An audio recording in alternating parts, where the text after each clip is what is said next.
সীমান্তের ওপার থেকে ধেয়ে আসা একের পর এক ড্রোন ও গোলার আঘাতে কেঁপে উঠল রাশিয়া ও ইউক্রেনের বিস্তীর্ণ অঞ্চল। রাশিয়ার ব্রায়ান্স্কে ইউক্রেনীয় কামানের গোলায় প্রাণ হারিয়েছেন কয়েকজন বেসামরিক নাগরিক। আর তাতারস্তান ও তেলিয়াত্তির মতো গুরুত্বপূর্ণ শিল্পাঞ্চলে আঘাত এনেছে দূরপাল্লার ড্রোন।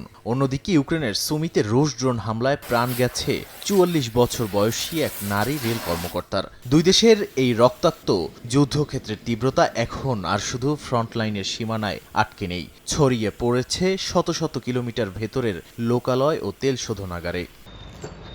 যুদ্ধক্ষেত্রের এই রণকৌশলকে ইউক্রেন বলছে লজিস্টিক লকডাউন ও দূরপাল্লার নিষেধাজ্ঞা। ফ্রন্টলাইন থেকে ৩০ কিলোমিটারের বেশি ভেতরের সেতু, গোলাবারুদের গুদাম আর মূল মহাসড়কগুলোকে টার্গেট করে মে মাসেই প্রায় ২,০০০ নিখুঁত হামলা চালিয়েছে কিয়েভ। এতে গুরুত্বপূর্ণ M14 মহাসড়কে রাশিয়ার সামরিক যান চলাচল কমে গেছে ৭০%-এরও বেশি। শুধু তাই নয়, ইউক্রেনীয় ড্রোনের মুখে ক্রিমিয়া উপদ্বীপে রাশিয়ার রসদ সরবরাহের শেষ রাস্তাগুলো একে একে বন্ধ হয়ে যাচ্ছে।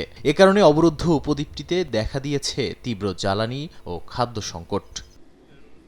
পুতিনের জন্য বড় ধাক্কা হয়ে এসেছে মে মাসের ভূখণ্ড হারানোর পরিসংখ্যান। ইউক্রেনীয় কমান্ডার ইন চিফের দাবি, বছরের প্রথম ৫ মাসে প্রায় ৬০০ বর্গ কিলোমিটার এলাকা মুক্ত করেছে কিয়েভ, যার মধ্যে শুধু মে মাসেই উদ্ধার হয়েছে অন্তত ১০০ বর্গ কিলোমিটারের বেশি জমি। ড্রোনের নিখুঁত ব্যবহার আর পাল্টা আক্রমণের মুখে ফ্রন্টলাইনের কিছু কিছু অংশ থেকে রুশ সেনারা পিছু হটতে বাধ্য হচ্ছে। এমনকি মূল ভূখণ্ডের সঙ্গে যোগাযোগ বিচ্ছিন্ন হওয়ায় কিনবার্ন স্পিট অঞ্চল থেকে রুশ ইউনিটগুলো নিজেদের অবস্থান ছেড়ে পালিয়ে যাচ্ছে বলেও খবর মিলেছে। সামরিক বিপর্যয়ের পাশাপাশি ক্রেমলিন এখন ভুগছে চরম সেনা ও জ্বালানি সংকটে। চলতি বছরের প্রথম ৫ মাসে রাশিয়া যত সেনা রিক্রুট করতে পেরেছে তার চেয়ে ১২,৫০০ বেশি সেনা হতাহত হয়েছে রণক্ষেত্রে।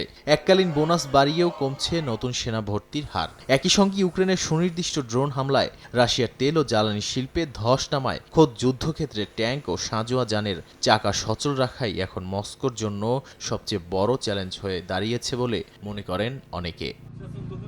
নাদিম মারজান, সময় সংবাদ।